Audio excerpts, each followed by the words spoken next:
Good morning, friends. Anne here, got my cup of coffee, got the Word of God, and today's reading is from Nehemiah chapter 2, verses 11 through 20.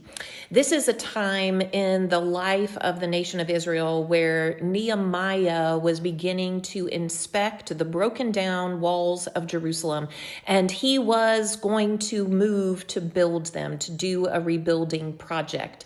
We're talking about tearing and mending this week, and let's read this and see what it has to do with that topic.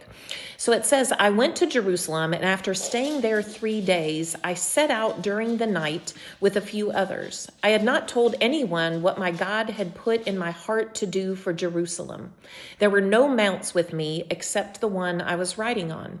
By night, I went out to the valley gate toward the Jackal Well and the Dung Gate, examining the walls of Jerusalem, which had been broken down, and its gates, which had been destroyed by fire. And it goes through and it talks about all of the areas that he inspected, the places where he went to see the current reality of what was going on. And then in verse 17, it says this, Then I said to them, the other Jews and the officials and those kinds of things, you see the trouble we are in. Jerusalem lies in ruins, and its gates have been burned with fire. Come, let us rebuild the wall of Jerusalem, and we will no longer be in disgrace. I also told them about the gracious hand of my God on me and what the king had said to me.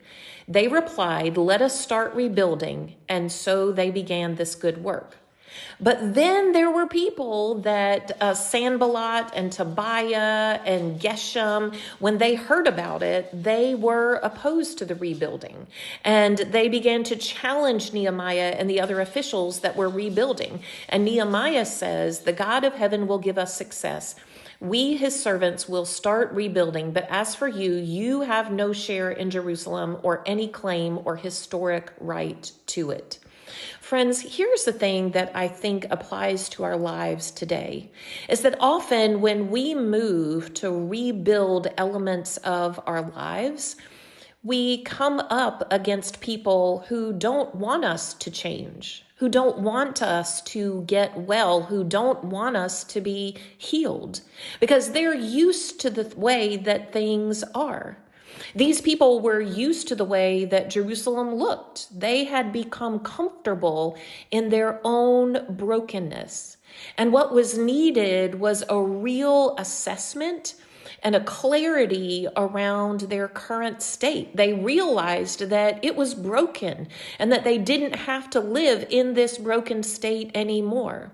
And so Nehemiah came up against people that actually began to work against him actively and prevent him from rebuilding the walls, because sometimes other people in your life that are used to your brokenness don't want to see you healed because they're benefiting from your brokenness, or your brokenness somehow makes them feel better.